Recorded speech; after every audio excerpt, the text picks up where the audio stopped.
నమస్కారం. సిక్కోలో హృదయ స్పందన న్యూస్కి స్వాగతం. నేను మీ సంతోష్. ముందుగా ఈనాటి వార్తల్లోని వివరాలు ఇలా ఉన్నాయి.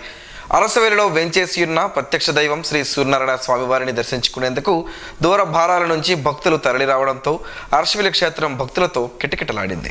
దూర భారాల నుంచి విచ్చేసిన భక్తుల దర్శనార్థం ఆలయ అధికారులు క్యూ లైన్లు ఏర్పాటు చేయగా ఈ క్యూ లైన్ల గుండా భక్తులు స్వామివారిని దర్శించుకున్నారు. భక్తులు ముందుగా ఇంద్ర పుష్కరిణి వద్ద ఏర్పాటు చేసిన స్నానపు గదుల్లో స్నానం ఆచరించి స్వామివారికి మొక్కులు చెల్లించుకున్న అనంతరం స్వామివారిని దర్శించుకుని తీర్థ ప్రసాదాలను స్వీకరించారు. అలాగే ఆలయ అనివెట్టి మండపంలో సామూహిక సూర్య నమస్కారాల కార్యక్రమాన్ని అర్చకులు నిర్వహించారు.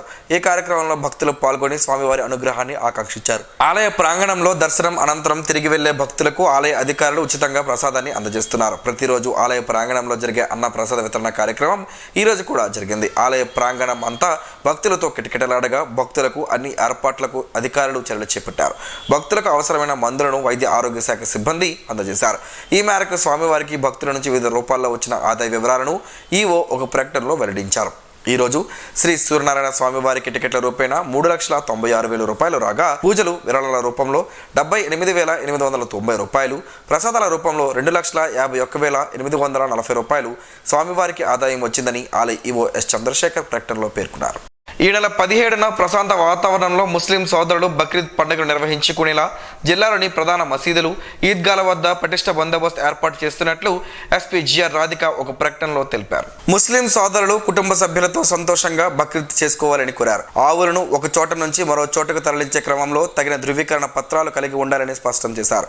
లేకుంటే చట్ట ప్రకారం కఠిన చర్యలు తప్పవని హెచ్చరించారు. గోవులను వధించడం నిషేధమని, చట్టాన్ని ఎవరైనా అతిక్రమిస్తే కఠిన శిక్షలు తప్పవని పేర్కొన్నారు.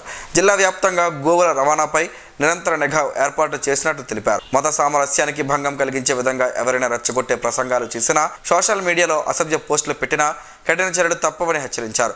బక్రీద్ పండుగ సందర్భంగా జిల్లాలో ఏదైనా అవాంఛనీయ సంఘటనలు ఉత్పన్నమయ్యే పరిస్థితులు ఉంటే శ్రీకాకుళం జిల్లా పోలీస్ వాట్సాప్ నంబర్ 6309990933 నంబర్కు సమాచారాన్ని అందించాలని ప్రజలకు విజ్ఞప్తి చేశారు. కేంద్ర పౌర విమానయాన శాఖ మంత్రిగా ప్రమాణ స్వీకారం చేసి తొలిసారిగా జిల్లాకు విచ్చేస్తున్న కింజరాపు రామ్మోహన్ నాయుడు, రాష్ట్ర వ్యవసాయ శాఖ మంత్రి కింజరాపు అచ్చెన్నాయుడులు జిల్లాకు తొలిసారి విచ్చేస్తున్న శుభ సందర్భంగా వారికి ఘన స్వాగతం పలకాలని శ్రీకాకుళం నియోజకవర్గ శాసనసభ్యులు గుండు శంకర్ పిలుపునిచ్చారు. సోమవారం కార్లపై వచ్చేవారు ఉదయం 8 గంటలకు విశాఖపట్నం ఎయిర్పోర్టుకు తరలి రావాలని, అదేవిధంగా మధ్యాహ్నం 2 గంటలకు నగర ముఖద్వారం స్వర్గీయ ఎర్రంనాయుడు విగ్రహం వద్ద ఘన స్వాగతం పలికి బైక్ ర్యాలీతో ఎన్టీఆర్ ఎంఎస్ స్కూల్ మైదానానికి చేరుకోవడం జరుగుతుందని, అనంతరం ఆత్మీయ అభినందన కార్యక్రమం జరుగుతుందన్నారు. ఈ స్వాగత కార్యక్రమానికి పార్టీ శ్రేణులు, కూటమి నాయకులు, అభిమానులు, కార్యకర్తలు తరలివచ్చి విజయవంతం చేయాలని గుండు శంకర్ కోరారు. ఈ నెల 9వ తేదీన విశాఖలో జరిగిన రాష్ట్ర స్థాయి కిక్ బాక్సింగ్ పోటీల్లో శ్రీకాకుళం జిల్లా క్రీడాకారులు సత్తా చాటడంపై హర్షం వ్యక్తం చేస్తూ వారిని శిక్షకులు గ్రాండ్ మాస్టర్ తాడివలస శ్రీనివాసరావు అభినందనలు తెలిపారు. ఈ మేరకు ఆదివారం స్థానిక వైఎస్ఆర్ కళ్యాణ మండపంలో ఏర్పాటు చేసిన అభినందన సభలో పాల్గొన్న ముఖ్య అతిథులు ప్రెస్ క్లబ్ యూనియన్ అధ్యక్షులు కొంక్యాన వేణుగోపాల్, లయన్స్ ఇంటర్నేషనల్ జిల్లా అధ్యక్షులు నటుకల మోహన్, నటుకల రేణుకలు పాల్గొని విశాఖలో జరిగిన కిక్ బాక్సింగ్ పోటీల్లో సత్తా చాటడం చాలా ఆనందంగా ఉందని, మరింతగా శ్రమించి ఉన్నతంగా రాణించాలని క్రీడాకారులకు సూచించారు. ఆత్మరక్షణ విద్యలతో శారీరక, మానసిక ఆరోగ్యం కలుగుతుందని చెప్పారు. అనంతరం గెలుపొందిన విజేతలకు బహుమతులను ప్రదానం చేశారు. అలాగే వార్షికోత్సవ వేడుకలు కూడా ఘనంగా నిర్వహించారు. కార్యక్రమంలో grand master Manda Vijay Kumar, grand master Tadivalasa Srinivasarao, coach D Harish, AE Konkyana Suresh, D Jnanabhaskar Dev తదితరులు పాల్గొన్నారు.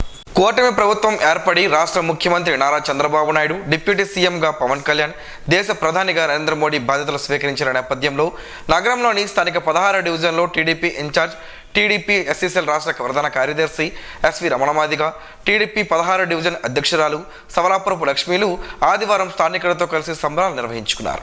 శ్రీకాకుళం మున్సిపల్ కార్పొరేషన్ పరిధి 16వ డివిజన్ గొంటి వీధిలోని స్థానికులకు సవలాపురపు వెంకటరమణమాదిగ, టీడీపీ 16వ డివిజన్ అధ్యక్షులు సవలాపురపు లక్ష్మీలు స్వీట్లు పంచిపెట్టి ఆనందాన్ని పంచుకున్నారు. ఈ సందర్భంగా ఎస్వి రమణమాదిగ మాట్లాడుతూ కూటమి ప్రభుత్వం ఏర్పడిందని, ప్రభుత్వానికి ప్రజలంతా భారీ స్థాయిలో మద్దతు ఇచ్చారని గుర్తు చేశారు. అందరి ఆకాంక్షలను చంద్రబాబు నెరవేర్చుతారని, రాష్ట్ర అభివృద్ధితో పాటు సంక్షేమ పథకాలు పెద్ద ఎత్తున అమలవుతాయని చెప్పారు. రాష్ట్ర మంత్రి కింజరాపు అచ్చెన్నాయుడు, కేంద్ర మంత్రి కింజరాపు రామ్మోహన్ నాయుడులు జిల్లా అభివృద్ధి కృషి చేస్తారని వారికి శుభాభినందనలు తెలిపారు. ప్రభుత్వం తరపున ప్రజలందరికీ ఆయన కృతజ్ఞతలు తెలిపారు.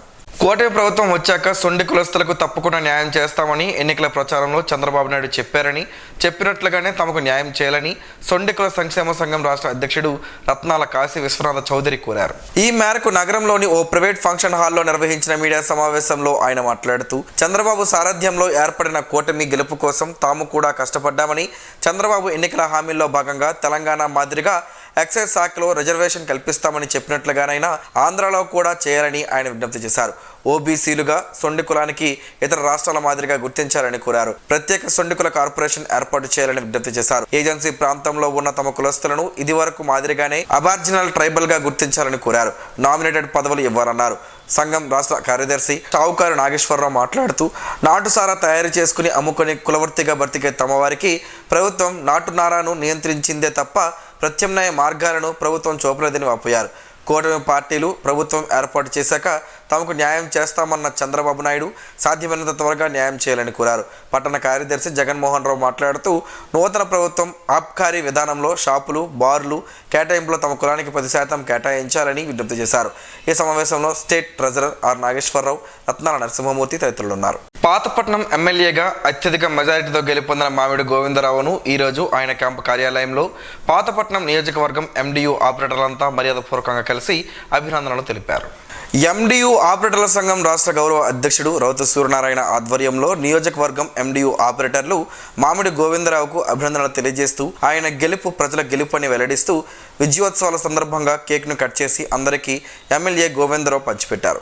ఈ సందర్భంగా ఎమ్మెల్యే మాట్లాడుతూ ఎండియు ఆపరేటర్ల సమస్యలపై తాను స్పందించి పరిష్కారానికి కృషి చేస్తారని తెలిపారు. కూటమి సభ్యులకు ప్రజలంతా బ్రహ్మరథం పట్టారని, అద్భుతమైన విజయాన్ని సాధించారని, ప్రజల ఆశలను వమ్ము చేయకుండా పాలన అందిస్తానని, ఎండియు ఆపరేటర్లకు ఏ సమస్యలున్నా తమ దృష్టికి తీసుకువెళితే తప్పనిసరిగా పరిష్కారానికి కృషి చేస్తానని గోవిందరావు ఎండియు ఆపరేటర్లకు భరోసా కల్పించారు. రౌతు సూర్యనారాయణ మాట్లాడుతూ ఈ నియోజకవర్గం ప్రజలు చాలా తెలివైన వారని, మంచి వ్యక్తిని ఎన్నుకున్నారని, ఆయన నేతృత్వంలో ఈ నియోజకవర్గం అభివృద్ధి దిశగా వెళుతుందని చెప్పారు. ఈ కార్యక్రమంలో కొత్తూరు, హిరమండలం, ఎల్లన్నపేట, మెలియాపుట్టి, పాతపట్నం మండల అధ్యక్షులు వాసు, గోపి, నవీన్, శ్రీనివాస్, సాయిరాజ్, అనిల్ మరియు నియోజకవర్గ ఎండియు ఆపరేటర్స్ తదితరులు పాల్గొన్నారు. అరసవిల్లి దరిలో గల శ్రీ రమ్య తిరుమల ఆలయంలో ఈ నెల 17న ఏకాదశి సందర్భంగా ఉదయం 6:30 నుంచి 8:30 వరకు స్వామివారికి పంచామృత అభిషేకం, అర్చన, అలంకారం జరుగునని ఆలయ ప్రధాన అర్చకులు కరిరంగనాథ వేణుమాధవాచార్యులు తెలిపారు. ఈ మేరకు ఆయన ఒక ప్రకటన విడుదల చేశారు. 17వ తేదీన ఏకాదశిని పురస్కరించుకొని ఉదయం 6:30 స్వామివారికి పంచామృత అభిషేకం, అర్చన, అలంకారం అనంతరం సామూహిక లక్ష తులసి దళాలతో సహస్రనామార్చన చేయనున్నట్లు తెలిపారు. 17న జరిగే పంచామృత అభిషేకం, అర్చన, అలంకార కార్యక్రమానికి భక్తులు పాల్గొని స్వామివారి ఆశీస్సులు పొందాలని ఆయన ఆకాంక్షించారు. ఈ నెల 18 నుండి 22వ తేదీ వరకు మధ్యవర్తిత్వంపై న్యాయవాది మధ్యవర్తులకు శిక్షణ ఇస్తున్నట్లు జిల్లా జడ్జ్, జిల్లా న్యాయ సేవాధికార సంస్థ అధ్యక్షులు జునైద్ అహ్మద్ మౌలానా తెలిపారు. జిల్లా కోర్టులోని ఆయన ఛాంబర్లో శనివారం నిర్వహించిన సమావేశంలో మాట్లాడారు. సుప్రీంకోర్టు మధ్యవర్తిత్వం, సంధి ప్రాజెక్ట్ కమిటీ మధ్యవర్తిత్వ భావన, సాంకేతికతలపై 40 గంటల పాటు మధ్యవర్తిత్వ శిక్షణ కార్యక్రమాన్ని నిర్వహించాలని ప్రతిపాదించిందని తెలిపారు. జిల్లా కోర్టు కాన్ఫరెన్స్ హాల్లో ఈ శిక్షణ ఉంటుందని తెలిపారు. ఉమ్మడి జిల్లాలోని కోటబొమ్మాలి, నరసన్నపేట, పాలకొండ, పలాస, పాతపట్నం, రాజాం, సోంపేట కోర్టు పరిధిలోని లీగల్ సర్వీసెస్ కమిటీల చైర్మన్లు, అడ్వకేట్ మధ్యవర్తులు ఈ శిక్షణలో పాల్గొంటారని తెలిపారు. 18న ప్రారంభ సెషన్తో శిక్షణ తరగతులు ప్రారంభం కానున్నాయని తెలిపారు. సమావేశంలో న్యాయ సేవాధికార సంస్థ కార్యదర్శి ఆర్ సన్యాసనాయుడు తదితరులు పాల్గొన్నారు. శ్రీకాకుళం జిల్లాలో శ్రీ సత్యసాయి సేవా సంస్థలు ఈ రోజు ఎంపిక చేసిన వివిధ గ్రామాలలో శ్రీ సత్యసాయి గ్రామ సేవల పేరిట పలు సేవా కార్యక్రమాలు నిర్వహించారు. ఈ సందర్భంగా జిల్లా అధ్యక్షులు సూర రామచంద్రరావు మాట్లాడుతూ వృద్ధులకు, మహిళలకు ఉపయోగపడాలన్న సేవాభావంతో ఉచిత డెంటల్ వైద్య శిబిరాలు ఏర్పాటు చేసినట్లు చెప్పారు. మన సంస్కృతి, సాంప్రదాయాలు, మానవతా విలువలు, నైతిక విలువలు పెంపొందింప చేసుకుని క్రమశిక్షణతో కూడిన ఆనందకరమైన జీవితం గడుపుటకు దోహదపడే బాల వికాస్ తరగతులు నిర్వహించడం జరుగుతుందని చెప్పారు. వాతావరణ కాలుష్యాన్ని, భూతాపాన్ని తగ్గించి వాతావరణంలో ఆక్సిజన్ శాతం పెంచుటకు దోహదపడే మొక్కల పెంపకం చేపడుతున్నట్లు, అలాగే గ్రామాలలో ఆధ్యాత్మిక సాంస్కృతిక కార్యక్రమాల ద్వారా ప్రశాంత వాతావరణం నెలకొల్పుటకు సహకరించే సత్సంగములు, భజనలు, శ్రీ సత్యసాయి పల్లకి ఉత్సవములు, ఆధ్యాత్మిక ఉపన్యాసాలు నిర్వహించడం జరిగిందని తెలియజేశారు. అలాగే అమృత కలశముల పంపిణీ, గొడుగుల పంపిణీ, పాదరక్షల పంపిణీ కూడా చేసినట్లు వివరించారు.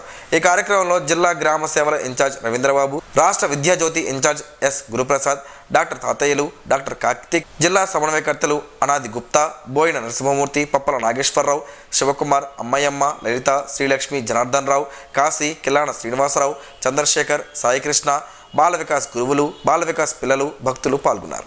తూర్పు కాపు సామాజిక వర్గానికి రాజకీయ ప్రాధాన్యత కల్పించాలని సీఎం చంద్రబాబు నాయుడుకు తూర్పు కాపు సంక్షేమ సంఘం నాయకులు ఆదివారం నగరంలోని ఓ ప్రైవేట్ ఫంక్షన్ హాల్లో నిర్వహించిన సమావేశంలో విజ్ఞప్తి చేశారు. తూర్పు కాపు సంక్షేమ సంఘం నాయకులంతా సమావేశం అయ్యి భవిష్యత్ కార్యాచరణను సిద్ధం చేసుకున్నారు. ఈ సందర్భంగా వారు మీడియాతో మాట్లాడారు. తమ సామాజిక వర్గానికి రాజకీయ ప్రాధాన్యత కల్పించాలని వారంతా డిమాండ్ చేశారు. తమకు అన్యాయం జరిగిందంటూ చెప్పడం లేదని, కూటమి ప్రభుత్వంలో ప్రాధాన్యత కల్పించాలని కోరారు. జిల్లాలో ఎక్కువ శాతం జనాభా తమ సామాజిక వర్గం ఉందని, కూటమి గెలుపులో తమ వర్గం పాత్ర కూడా ఉందని చెప్పారు. నామినేటెడ్ పోస్టులను తమ సామాజిక వర్గ ప్రతినిధులకు కేటాయించాలని విజ్ఞప్తి చేశారు. అలాగే మంత్రి పదవి కూడా ఇప్పించాలని తెలిపారు. జిల్లా అభివృద్ధికి తమ సంఘం పూర్తి సహకారం ఉంటుందన్నారు. తాము ఏ కులానికి వ్యతిరేకం కాదని, తమకు ఏ కులం వ్యతిరేకం లేదని స్పష్టం చేశారు. తూర్పు కాపు సామాజిక వర్గం ఉద్యోగులపై కక్షపూరితంగా వ్యవహరిస్తున్నట్లు వార్తలు వస్తున్నాయని, ఈ విషయంలో కాస్త ఆలోచన చేయాలని, లేకుండా తమ ఐక్యత చాటుతామని చెప్పారు. కేంద్ర ప్రభుత్వం ఇవ్వనున్న సంస్థలు జిల్లాకు ఒకటైనా కేటాయించాలని వారు డిమాండ్ చేశారు. పైడి భీమవరంలో పరిశ్రమలు వచ్చేలా ప్రోత్సాహం అందించాలని కోరారు. యువతకు ఉత్సాహపరిచేలా ఉద్యోగ అవకాశాలు కల్పించాలని, తాము ముఖ్యమంత్రి చంద్రబాబు చేసిన 5 సంతకాలకు మద్దతు తెలియజేస్తున్నట్లు ప్రకటించారు. సమావేశంలో సంఘం నాయకులు సురంగి మోహన్ రావు, రాడ మోహన్ రావు, రాజశేఖర్ తదితరులు ఉన్నారు. శ్రీకాకుళం నగరవాసులకు దాహార్తిని తీర్చే నాగావళి నది పరిరక్షణకు ముందుకు వస్తున్న యువతకు సలాం చెబుతున్నామని శ్రీకాకుళం మున్సిపల్ కార్పొరేషన్ ఆరోగ్య శాఖ అధికారి డాక్టర్ వెంకట్రావు అన్నారు. ఆదివారం శ్రీకాకుళం నగరంలో హయతి నగరం ఒడ్డున నాగావళి నది పరిశుభ్రత కార్యక్రమం పెద్ద ఎత్తున చేపట్టారు. మున్సిపల్ పారిశుద్ధ కార్మికులు, స్వచ్ఛంద సంస్థల ప్రతినిధులు పెద్ద సంఖ్యలో తరలివచ్చి ఈ బృహత్తర యజ్ఞంలో శ్రామికుల వలె పనిచేశారు. విడతల వారీగా నదిని శుభ్రపరుస్తూ స్వచ్ఛ శ్రీకాకుళం స్థాపనలో భాగస్వామ్యం అవుతున్నారు. నదులు సమృద్ధిగా నీటి సరఫరా చేస్తూ మనుషులకు, జంతువులకు, రైతులకు కావలసిన త్రాగునీరు, సాగునీరు అందిస్తాయని తెలిపారు. నదిని కలుషితం కాకుండా చూసే బాధ్యత అందరిపై ఉందన్నారు. శ్రీకాకుళం నగర ప్రజలు చెత్తను, ఇతర వ్యర్థ పదార్థాలను నదిలో వేయకుండా ఇంటికి వచ్చే పారిశుద్ధ కార్మికులకు అందించాలని, లేదా వీధుల్లో ఏర్పాటు చేసే చెత్త కుండీల్లో వేయాలని ఆయన సూచించారు. శ్రీకాకుళం నగరాన్ని సుందర నగరంగా తీర్చిదిద్దే పనికి శ్రీకారం చుట్టామని, దీనికి ప్రజలు సంపూర్ణ సహకారాన్ని అందించాలని మున్సిపల్ హెల్త్ అధికారి కోరారు. ఈ కార్యక్రమంలో స్టార్ వాకర్స్ క్లబ్ ప్రతినిధులు గేదెల ఇందిరాప్రసాద్, శాసపు జోగినాయుడు, గోలి ఉమామహేశ్వరరావు, డాక్టర్ జిఎన్ రావు, టీడీపీ నేత తోలేటి వెంకన్న యాదవ్, ఐటమ్ ఇంజనీరింగ్ కళాశాల ఎన్ఎస్ఎస్ విభాగం అధికారులు ఆచార్య విష్ణుమూర్తి, డాక్టర్ బాలరాం, హలో సీకోలు ప్రతినిధులు పి ప్రశాంత్, మధు, ప్రణీత్ తదితరులు పాల్గొన్నారు. రాష్ట్ర ఉప ముఖ్యమంత్రి పవన్ కళ్యాణ్ తొలి సంతకం రాష్ట్రంలో చెరువుల పరిరక్షణ కోసం చేయాలని ఉత్తరాంధ్ర చెరువుల పరిరక్షణ సమితి రాష్ట్ర ఉపాధ్యక్షులు పంచిరెడ్డి కృష్ణారావు కోరారు. ఆదివారం ఆయన శ్రీకాకుళంలో విలేకరులతో మాట్లాడుతూ టీడీపీ, జనసేన, బీజేపీ పార్టీల కూటమి ఉమ్మడి ప్రభుత్వం రాష్ట్రంలో ఏర్పడడం సంతోషదాయకమన్నారు. అందులో జనసేనాని పవన్ కళ్యాణ్ కు కీలకమైన పంచాయతీరాజ్, గ్రామీణ అభివృద్ధి, పర్యావరణ, అటవీ శాఖలు కేటాయించడం ఆనందదాయకమన్నారు. అయితే రాష్ట్రంలో ఉన్న సుమారు 40,000 చెరువుల్లో ప్రస్తుతం 90% చెరువులు ఆక్రమణలు, కబ్జాకు గురయ్యాయన్నారు. వీటితో పాటు ప్రకృతి ప్రసాదాలైన గెడ్డలు, వాగులు తదితర నీటి వనరుల సైతం కబ్జా అయ్యాయన్నారు. జల చక్రాన్ని, ఋతు గమనాన్ని, పర్యావరణాన్ని, భూగర్భ జలాన్ని రక్షించే చెరువులు, గెడ్డలు, వాగులు తదితర నీటి వనరులు కబ్జాకు గురై కనుమరుగవ్వడం వలన పర్యావరణం దెబ్బతింటుందన్నారు. పలువురు కబ్జాదారులు చెరువులను ఆక్రమించి పక్కా భవనాలు నిర్మించారన్నారు. అలాగే లేఅవుట్లు వేసి కొంతమంది కబ్జాదారులు ఇళ్ల స్థలాలుగా చేసి అమ్మకాలు చేశారన్నారు. చెరువులు కనుమరుగు కావడంతో జలచక్రం గతి తప్పి, ఋతువుల క్రమం తప్పి సకాలంలో వర్షం కురవడం లేదన్నారు. కబ్జాలో ఉన్న చెరువు స్థలాలను స్వాధీనం చేసుకుని చెరువులుగా మార్చాలని కోరారు. వేరుశనగతో పలు ఆరోగ్య ప్రయోజనాలు ఉన్నాయని ఆరోగ్య నిపుణులు చెబుతున్నారు. ఆ వివరాలేంటో ఈరోజు ప్రసారం అయ్యే ఆరోగ్యమే మహాభాగ్యంలో తెలుసుకుందాం.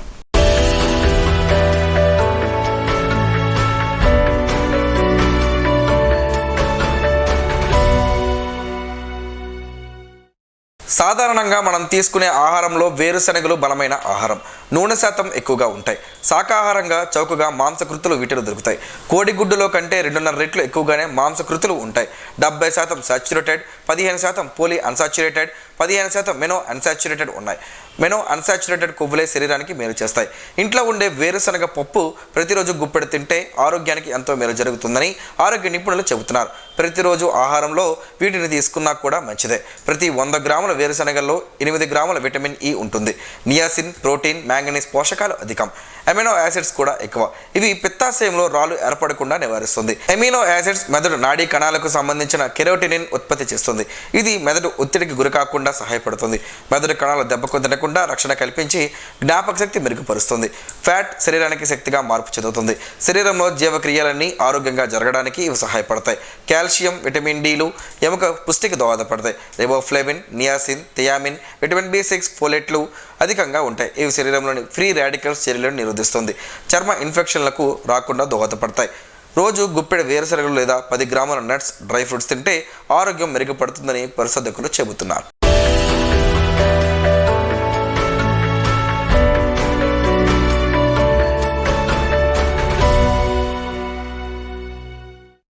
ఈరోజు వార్తల్లో ఒక మంచి మాటను విందాం, ఆచరిద్దాం. సమాజ శ్రేయస్సును కాంక్షించే మహనీయుల మాటల్లోంచి ఈరోజు.